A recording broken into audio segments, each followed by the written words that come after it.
Hello everyone, you all are watching ISP simplified. देखिए, बहुत सारी लगभग 99.99% तो हमारा सिलेबस कंप्लीट है घटनाचक्र आई दृष्टि बुक की। जो भी छोटे मोटे टॉपिक्स हैं वो भी करा ही देता हूँ, फालतू का उसको स्टॉक करके कोई फ़ायदा नहीं है। तो एक मिसलेनियस टॉपिक है जिसमें कुछ टॉपिक्स मुझे बहुत अच्छे लगे, जैसे कि ये डिफरेंट जो इंफ्रा बनाया गया है। जैसे बहुत सारे स्टैच्यूज़ बनाए गए हैं, जैसे statue of equality, unity statue, फिर एक तरीके से थ्री वैल्यूअर में जो बना, फिर पीस, स्टैच्यू ऑफ पीस 2 जगह। तो ये मुझे ना ये टेबल काफ़ी ज़्यादा लगा कि ये एग्जाम में आपको डायरेक्ट एक मार्क्स का पूछ सकता है, तो इसको इंक्लूड कर देते हैं अपने वाले लेक्चर में। ठीक है, स्टार्ट करते हैं मिस्क का जितना भी टॉपिक होगा, जो भी एक्स्ट्रा टॉपिक दे रखा है उसको। तो पहला है गंगा इंडिया फर्स्ट क्लोन्ड गिरकाफ के बारे में समझेंगे। गंगा इंडिया का फर्स्ट क्लोन्ड गिरकाफ। देखिए, बेसिकली क्लोनिंग क्या होता है ना, क्लोनिंग कहने का ये मतलब होता है कि रेप्लिका।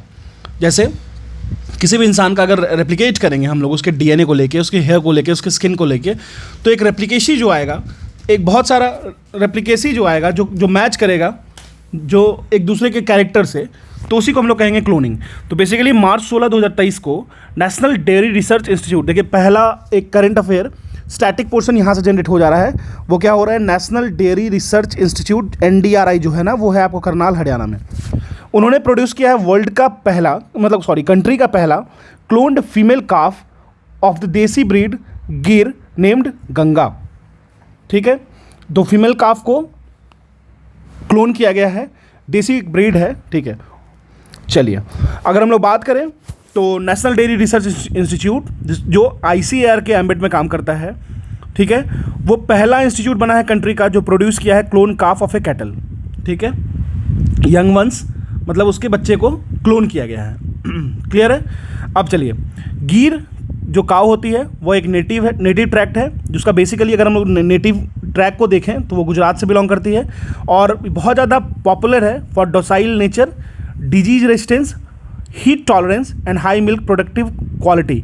मतलब क्या होता है, ये जो गाय होती है वो बेसिकली हीट, जो टेम्परेचर राइज होता है, मान लीजिए जहाँ पे जैसे गुजरात वाला रीजन हो गया, राजस्थान वाला रीजन हो गया, वहाँ पे ये ज़्यादा इनको इफेक्ट नहीं पड़ता उस चीज़ों से, या फिर कोई बीमारी हो रही है तो उससे भी रेजिस्टेंट होती हैं ये, और उसके साथ साथ मिल्क की क्वालिटी काफ़ी अच्छा प्रोड्यूस करती हैं।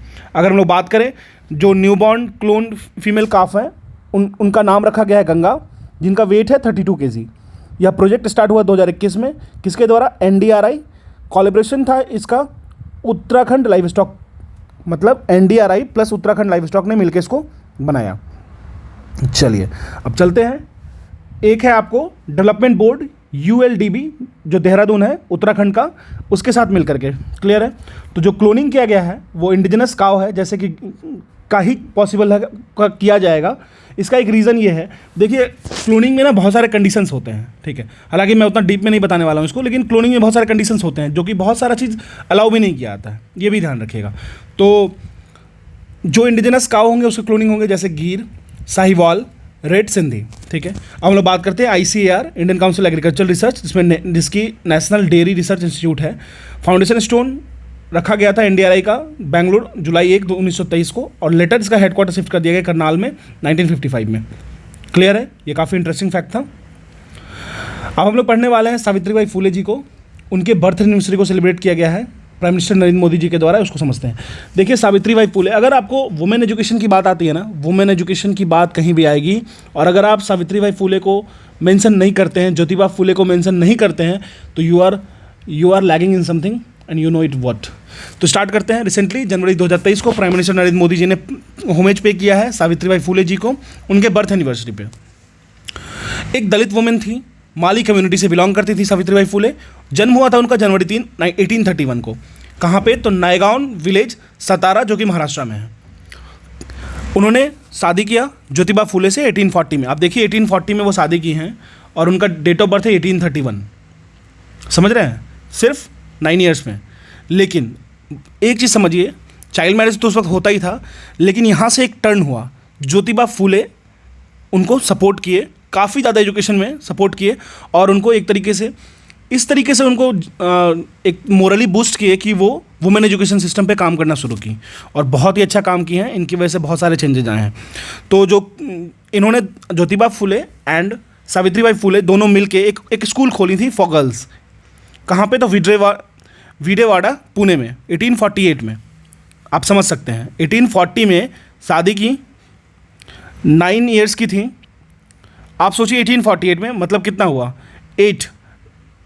17 ईयर्स में एक स्कूल खोली ज्योतिबा फूले के साथ मिलके विजयवाड़ा पुणे में, जो कि हमारे कंट्री का फर्स्ट गर्ल्स स्कूल बना है वो, आप समझ लीजिए। ठीक है, करेज चाहिए था उस वक्त खोलने के लिए, उस वक्त सोसाइटी के विल से फाइट करके इस काम को करने के लिए। अब हम लोग बात करें 1873 में, फूले कंबाइनली सावित्री एंड ज्योतिबा फूले, इन्होंने सेटअप किया सत्य शोधक समाज। ये एग्जाम में बहुत बार पूछता है, जिसको कहते हैं ट्रुथ सीकर सोसाइटी, वैसी सोसाइटी जो ट्रुथ को सीख करती है। एक प्लेटफॉर्म हुआ जो कि सारे लोगों के लिए खोला गया, रिस्पेक्टिव उनके कास्ट क्या है, रिलीजन क्या है, क्लास हायरार्कीज क्या है, उसका सोल एम क्या था कि कैसे भी सोशल इक्वालिटी को लाएंगे। ठीक है, तो ये लोग बहुत ही बेहतरीन काम किए थे। अब हम लोग मूव करते हैं नेक्स्ट पर्सनालिटी की तरफ। रानी वेलु नाचियार जी के बारे में समझते हैं। प्राइम मिनिस्टर नरेंद्र मोदी जी ने पेड किया ट्रिब्यूट रानी वेलु नाचियार जी को, उनके बर्थ एनिवर्सरी को, जो जनवरी 2023 में था। रानी वेलु नाचियार जी के बारे में बात करें, वो बॉर्न की थी 3 जनवरी 1730 में, और उनका डेथ हुआ था 25 दिसंबर 1796 में। She was the first queen to fight against the British colonial power in India and known by Tamils and Veera Mangai. एक बात आप याद रखिएगा, अगर ये नाम आता है रानी वेलु नाचियार के बारे में, तो आप तमिल्स याद रखिएगा, कहाँ से बिलोंग करती थी ये याद रखिएगा। वो प्रिंसेस थी रामनाथपुरम की, एंड एकमात्र चाइल्ड थी राजा चेल्लामुट्टू विजयरंगू नाथू के, सेतुपति जी की। ठीक है, एंड रानी सखादी अब इनका नाम थोड़ा सा अजीब रहता है, सकाधी मुथल जी की। ठीक है, और ये किंगडम कौन था, तो रामनाथ किंगडम था। साउथ इंडियन डायनेस्टी में थोड़ा नेम्स का वो हो जाता है, प्रोनाउंसिएशन डिफिकल्टीज होता है। ठीक है, चलिए, तो ये था आपको रानी वेलु नाचियार जी के बारे में। हम लोग और समझते हैं नेक्स्ट करंट अफेयर को। हम लोग बात करते हैं अपने नेक्स्ट करंट अफेयर की तरफ। बंजारा धर्मगुरु संत सेवालाल महाराज जयंती के बारे में। फरवरी 26, 2023 को गवर्नमेंट ऑफ इंडिया ने एक स्टार्ट किया year long commemoration of the 284th birth anniversary of संत सेवालाल महाराज। अब ये नेम आपको याद रखना है, संत सेवालाल महाराज जी। ठीक है, एक स्पिरिचुअल एंड रिलीजियस लीडर थे बंजारा कम्युनिटी के। कम्युनिटी भी फोकस करेगा, community tribal based, community based, regional local dances, regional local attires, ये सब आपको ध्यान रखना है, क्योंकि ये सब चीज़ें ही एग्जाम में आपको देखने को मिलेंगी। और अगर आप इन चीज़ों को के आगे आसपास रिवॉल्व करते हो तो करंट अफेयर सेगमेंट आपका काफ़ी अच्छा हो जाएगा। तो 284वां बर्थ एनिवर्सरी था संत सेवालाल महाराज जी का, सेलिब्रेट किया गया ministry of culture government of India के द्वारा। किसके एजिस के अंदर में किया गया, तो आज़ादी के अमृत महोत्सव के एजिस में इसको किया गया है। अब हम लोग समझते हैं थोड़ा संत सेवालाल महाराज जी के बारे में। संत सेवालाल महाराज जी ने उनका डेट ऑफ बर्थ है 15 फरवरी 1739। कहाँ पे, तो सुरगोंडा कोप्पा इन शिवमोगा डिस्ट्रिक्ट ऑफ कर्नाटक। ठीक है, शिवमोगा डिस्ट्रिक्ट हिस्टोरिकली बहुत ज़्यादा इंपॉर्टेंस रखता है। अगर आपको कुछ भी हिस्टोरिकल इसके बारे में पता है तो please let me know in the comment section. इसके साथ साथ अगर हम लोग बात करें, जो समाधि स्थल है संत सेवालाल जी का, वो सिचुएटेड है आपको Manora taluka of Washim district in Maharashtra at Pohara Devi which is known as Banjara Kashi. याद रखिएगा, जैसे काशी है ना, उस तरीके से बंजारा काशी इस जगह को कहा जाता है। ये भी एक क्वेश्चन यहाँ से राइज होता है। अब बात करेंगे हम लोग वर्ल्ड्स की 100 मोस्ट पावरफुल वुमेन की। दिसंबर 2022 को फोर्ब्स जो कि मैगजीन है वो रिलीज़ किया है list of the world's 100 most powerful women. अब इसके बारे में समझते हैं, बेसिकली उनके लीडरशिप के बारे में। तो अगर हम लोग बात करें तो एक वुमेन है, एक यूरोपियन कमीशन प्रेसिडेंट हैं जिनका नाम है उर्सुला वॉन डेर लेयन। उनके लीडरशिप जो यूक्रेन वॉर चल रहा है उस केस में कैसे वो हैंडल किए हैं, एज वेल एज उनका handling capability of covid pandemic. European commission जो प्रेसिडेंट हैं उर्सुला वॉन डेर लेयन, वो उनकी है रैंक 1। याद रखिएगा, ये क्वेश्चन काफ़ी इंपॉर्टेंट है। यह 19वां एनुअल फोर्ब्स लिस्ट का समिट था जो वर्ल्ड्स 100 मोस्ट पावरफुल वुमेन को रिफ्लेक्ट करता है। यूरोपियन सेंट्रल बैंक की प्रेसिडेंट क्रिस्टिन लैगार्डे जी हैं, वो सेकंड पोजीशन पे आई हैं। And US vice president Kamala Harris rank की हैं 3rd इन द लिस्ट। अच्छा, एक चीज़ मैं आपसे पूछता हूँ, कमला हैरिस किस गांव से बिलोंग करती हैं? ठीक है, तमिलनाडु या फिर कहीं भी इंडिया के किस गांव से बिलोंग करते हैं, ये आपको बताना है। उनके जो फोरफादर्स हैं वो कहाँ से बिलोंग करते हैं, ये कमेंट सेक्शन में बताएगा। और ये क्वेश्चन एग्जाम में आ सकता है, इवन मुझे as far as I remember ये बीपीएससी में पूछ रखा है। ठीक है, अब देखिए वो टॉप 100 में वुमेंस, इंडियन वुमेंस की बात करते हैं हम लोग, तो यूनियन मिनिस्टर निर्मला सीतारमन जी जो हैं वो रैंक 36 की हैं। देखिए, भले ही आपको बहुत लोग इनका मजाक उड़ाते हैं, निमोताई ये दिस दैन दैट करके, प्याज खा लो ये खा लो, लेकिन आपको समझना है, इंडिया की जब बात करें हम लोग 2019-20 के केस में, कोविड का सिचुएशन, इकोनॉमिकल क्राइसिस, इन्फ्लेशन, तो पहली बात तो इंडिया के इकोनॉमी को कोई मिनिस्टर लेना ही नहीं चाहता है, ठीक है। इंडियन इकोनॉमिक जो बैकड्रॉप था उसको कोई लेना ही नहीं चाहता था, क्योंकि वो इतना ज़्यादा क्राइसिस में था। कोविड आने के बाद तो समझ लो कि इंडिया नाइजीरिया की तरफ मूव कर रहा था। मतलब I am not criticising anyone, but लेकिन हाँ, इक्विवेलेंसी में एक एनालॉगी रहता है, ठीक है। तो उस वक्त निर्मला सीतारमण जी, हालांकि इंडिया का इकोनॉमिकल स्टेटस अभी बहुत अच्छा नहीं है, लेकिन फिर भी जब वॉर फ्रंट पे आप लड़ते हो तो आपको पता चलता है क्या हो रहा है। तो इंडिया का जो इकोनॉमी स्टेटस था, इकोनॉमी अटायर था, वो बहुत ही बुरा था। उस वक्त निर्मला सीतारमण जी काम की उस पर as a union finance minister. She has work very well, even though she has not been entertained and praise very much. लेकिन हाँ, ठीक है, समझना है उस चीज़ को, सर्कमस्टांसेस होता है, इशू होता है। शिमला पैक्ट ऐसा नहीं है कि नेहरू ने फोर्सफुली कर लिया। ये चीज़ें, कुछ चीज़ें ऐसी होती हैं जो आपको उस टाइम में, उस इंस्टेंट में, उस सर्कमस्टांसेस में आपको डिसीजन लेना पड़ता है, ठीक है। तो निर्मला सीतारमण जी की रैंक है 36, ठीक है ना। और ये लिस्ट में रैंक 36 है, और ये लिस्ट में लगभग चार टाइम आ चुकी हैं। सेकंड है आपको रोशनी नादर जो कि मल्होत्रा जी, जो कि चेयरपर्सन है HCL टेक की, इनकी रैंक है 53। फिर आपको माधवी पूरी बुच, आपको पता होगा सेबी की फर्स्ट वुमेन जो बनी है, सेबी की चेयरपर्सन, पहली वुमेन चेयरपर्सन बनी है। Security and exchange board of India SEBI, इनकी रैंक है 54। सुमा मंडल जी, आपको पता होगा, चेयरपर्सन है आपको steel authority of India limited, जिसको सेल कहते हैं, PSU है, ठीक है। इनकी रैंक है 67। फिर आपको किरण मजुमदार सौ, ये एग्जीक्यूटिव चेयरपर्सन है and founder of Biocon limited and Biocon biologics limited, इनकी रैंक है 77। फाल्गुनी संजय नायर जी, इनकी जो फाउंडर एंड CEO हैं, ये beauty and lifestyle retail company है नायका बहुतों को पता होगा, खासकर लड़कियों को तो ज़रूर पता होगा। इनकी रैंक 89 है। देखिए, आप जब मेंस लिखोगे ना, तो आप इनमें से कुछ नाम को यूज़ कर लेना, ठीक है। वुमेन एम्पावरमेंट के केस में, वुमेन डिग्निफिकेशन के केस में, इससे क्या होगा, अगर आप इसको यूज़ कर ले रहे हो कहीं पे, तो एक अच्छा सा एग्जांपल सेट होता है कि हाँ, बंदे ने फैक्ट्स को अच्छे से याद रखा, कुछ जो प्रोमिनेंट नेम्स हैं वो तो याद होना ही चाहिए। चलिए स्टार्ट करते हैं। अब देखिए, बहुत सारे स्टैच्यू बन रही है। स्टैच्यूज़ के बारे में एक क्वेश्चन तो आएगा, कौन आएगा, कैसा आएगा, वो आप समझ लीजिए, लेकिन एक क्वेश्चन तो बनेगा। जिस तरीके से हम लोग बात करते हैं रामसर साइट की, उसी तरीके से स्टैच्यू इंपॉर्टेंट है। स्टैच्यू ऑफ प्रॉस्पेरिटी की बात कर ले। सबसे पहले प्राइम मिनिस्टर नरेंद्र मोदी ने 1 नवंबर 11, 2022 को अनवेल किया है स्टैच्यू ऑफ प्रॉस्पेरिटी। डेट याद रखने की कोई ज़रूरत नहीं है। बेंगलुरु इंटरनेशनल एयरपोर्ट, जिसको कैंपेगौड़ा इंटरनेशनल एयरपोर्ट भी कहते हैं, वहाँ उसके प्रमाइश में स्टैच्यू ऑफ प्रॉस्पेरिटी को उन्होंने अनवेल किया है। बेसिकली प्राइम मिनिस्टर ने फ्लैग ऑफ किया है इसको। चेन्नई मैसूर वंदे भारत एक्सप्रेस एज क्रांतिवीर संगोली रायन्ना, इसको KSR रेलवे स्टेशन कहते हैं, ठीक है। इसी ओकेजन पे यहाँ इसका भी फ्लैग ऑफ हुआ है, ठीक है। उसके साथ साथ वो Bharat Gaurav Kashi Darshan train at KSR Krantivira Sangolli Rayanna railway station पे बेंगलोर में इन्होंने फ्लैग ऑफ किया है, ठीक है। तो ये 2-3 काम किया है। अब हम लोग स्टैच्यू के बारे पे मूव करते हैं, स्टैच्यू के बारे में बात करते हैं। स्टैच्यू ऑफ प्रॉस्पेरिटी जो है वो 108 फीट टॉल ब्रॉन्ज स्टैच्यू, याद रखिएगा, मटेरियल याद रखना जरूरी है।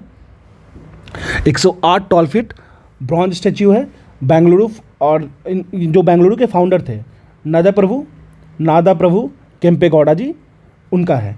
यह बनाया गया है, यह जो है वो 98 टन ऑफ ब्रॉन्ज यूज किया गया है एंड 120 टन स्टील यूज किया गया है, ठीक है। अब हम लोग बात करें, यह जो स्टैच्यू है वो कंसेप्चुलाइज किया गया और बनाया गया है राम वी सूतर जी के द्वारा। काफ़ी इंपॉर्टेंट, आपको पता होना चाहिए राम वी सूतर जी के बारे में, ठीक है ना। और भी बहुत सारी इनकी इंपॉर्टेंट जिस तरीके से आर्किटेक्चर हैं वो आपको याद रखना चाहिए। राम वी सूतर बहुत ही बड़े आर्किटेक्ट हैं इंडिया के केस में भी, जो कि स्टैच्यू ऑफ यूनिटी को भी क्यूरेट किए हैं, आपको पता होगा, ठीक है। स्टैच्यू ऑफ यूनिटी आपको पता है तो कमेंट सेक्शन में बता दीजिएगा। अब हम लोग बात करेंगे नादा प्रभु केम्पेगौड़ा जी के बारे में। यह एक चीफ्टेन थे अंडर विजयनगरा एम्पायर के समय में। कैपिटल ऑफ कर्नाटक बेंगलुरु को इन्होंने ही फोर्टिफाई किया था, केम्पेगौड़ा जी ही ने, ठीक है। अब हम लोग देखिए, स्टैच्यू ऑफ यूनिटी तो समझ ही गए हैं, स्टैच्यू ऑफ प्रॉस्पेरिटी समझ गए। अब हम लोग बात करेंगे स्टैच्यू ऑफ बिलीफ, ठीक है। एक है आपको नाथद्वारा राजस्थान, वहाँ पे लॉर्ड शिवा का one of the largest Shiva statue को बनाया गया है पूरे वर्ल्ड में। अगर हम लोग बात करें लॉर्ड आइडल शिवा के बारे में, तो इनको विश्वास स्वरूपम मीनिंग स्टैच्यू ऑफ बिलीफ भी कहा जाता है। विश्वास स्वरूपम, जिसको मीनिंग ऑफ बिलीफ भी कहा जाता है, ठीक है। अब हम लोग इसके की हाइलाइट्स के बारे में समझते हैं। तो जो लॉर्ड शिवा का स्टैच्यू है वो बिल्ड किया गया है गणेश टेकरी माउंटेन पे, इसको याद रखना होगा आपको। इसके साथ साथ जो हाइट है आइडल की, वो लॉर्ड शिवा की, वो 369 फीट 112.47 मीटर है, और ये बनाया गया है आपको हिल पे, जो कि 51 बीघा में है, ठीक है। चलिए, स्कल्पचर जो नरेश कुमार हैं, जो इनको बनाने वाले वो नरेश कुमार हैं, उन्होंने प्रिपेयर किया है वर्ल्ड का tallest statue of lord Shiva. ठीक है, चलिए, the idol of lord Shiva located in Nathdwara was inaugurated on 29 October 2022। इसको याद रखने की जरूरत नहीं है अनलेस अनटिल आप RAS देने जा रहे हो तो। ठीक है, चलिए अब हम लोग कुछ समझते हैं। देखिए, वो सारा का कंक्लूजन, कुछ जो भी स्टैच्यूज़ हैं जो डिपिक्ट्स करते हैं कहाँ लोकेशन है, किस स्टेट में है और कंप्लीट कब हुआ था। ठीक है, तो पहले हम लोग बात करते हैं स्टैच्यू ऑफ इक्वालिटी की, जो कि 54 फीट की है। ठीक है, यह आपको है श्री रामानुजाचार्य जी की। लोकेशन है हैदराबाद, स्टेट तेलंगाना। कंप्लीट किया फरवरी 2022 में। No need to remember this. Statue of unity की बात कर ले, स्टैच्यू ऑफ यूनिटी की बात कर लेते हैं। वल्लभ भाई पटेल जी की है, आयरन मैन ऑफ इंडिया। सरदार, अब देखो, सधु बेट सरदार सरोवर डैम के पास लोकेशन है इसका। स्टेट है गुजरात। 2018 में इसको बनाया गया। त्रिवेल्लूर स्टैच्यू, ये आपको तिरुवेल्लूर जी की स्टैच्यू है। ये आपको लोकेशन है कन्याकुमारी, स्टेट है तमिलनाडु। 2000 में इसको बनाया गया। ठीक है, अब हम लोग बात करते हैं तथागत स्थल के बारे में। तथागत साल भी पढ़ लीजिए, यह डिपिक्स करता है बुद्धा को, याद रखिएगा। रेवेंगला एक लोकेशन है, इसकी जगह है। स्टेट है आपको सिक्किम। 2013 में बनाया गया था इसको। स्टैच्यू ऑफ अहिंसा, अहिंसा नहीं अहिंसा है, याद रखिएगा। यह आपको ऋषभनाथ जी का है। मांगी तुंगी नासिक में, महाराष्ट्र में। ठीक है, चलिए स्टैच्यू ऑफ पीस की बात कर लेते हैं। स्वामी रामानुजाचार्य, देखिए दो आ गया ना, एक श्री रामानुजाचार्य का ये हो गया स्टैच्यू ऑफ इक्वालिटी, एक हो गया स्टैच्यू ऑफ पीस स्वामी रामानुजाचार्य का श्रीनगर में, जम्मू एंड कश्मीर स्टेट में 2022 में। ये अमित शाह जी के द्वारा इनॉग्रेट किया गया था। स्टैच्यू ऑफ पीस की बात कर लें हम लोग। स्टैच्यू ऑफ पीस की बात कर लेते हैं। I am sorry for this. Statue of peace की बात कर लेते हैं। जैन मॉन्क आचार्य श्री विजय वल्लभ सुरेश्वर जी महाराज की है ये स्टैच्यू। जेतपुरा पाली राजस्थान में है ये लोकेटेड, एंड ये कंप्लीट किया गया 2020 में। ठीक है, चलिए ये था हमारा जितने भी स्टैच्यूज़ बने हैं अभी तक, उसके बारे में थोड़ा सा डिस्क्रिप्शंस। ठीक है, याद रखिएगा, कभी कभी कुछ बहुत इंपॉर्टेंट हो जाता है। जिस तरीके से मैं दो तो आपको जरूर सजेस्ट करूँगा याद करने के लिए। एक तो स्टैच्यू ऑफ पीस हो गया, स्टैच्यू ऑफ इक्वालिटी आपको याद होनी चाहिए। ठीक है, स्टैच्यू ऑफ इक्वालिटी याद होनी चाहिए, यूनिटी याद होनी चाहिए, और स्टैच्यू ऑफ पीस दोनों याद होनी चाहिए। थोड़ा सा ध्यान रखिएगा। अब हम लोग बात करते हैं general Lachit Borphukan of Ahom kingdom, जो कि असम से बिलोंग करते थे, इनके बारे में पढ़ते हैं। इनका 400वां बर्थ एनिवर्सरी था। असम के लेजेंडरी वॉर हीरो थे ये लाचित बारफुकन, जिनको सेलिब्रेट किया गया न्यू दिल्ली में 23 से लेकर 25 नवंबर 2022 को। अगर हम लोग बात करें लचित बारफुकन जी के बारे में, तो उनका जन्म नवंबर 24, 1622 में चैराइदियो, जो कि पहला कैपिटल था अहोम किंग का, वहाँ पे हुआ था, जो कि बहुत सारे बैटल्स को लेड किया गया था मुगल्स आर्मी के अगेंस्ट में इनके द्वारा। बैटल ऑफ, अब इसमें कुछ बैटल्स हैं जो इंपॉर्टेंट है। पहले बैटल ऑफ अलाबोई हो गया, जो कि फाइट किया गया था अगस्त 5, 1669 में।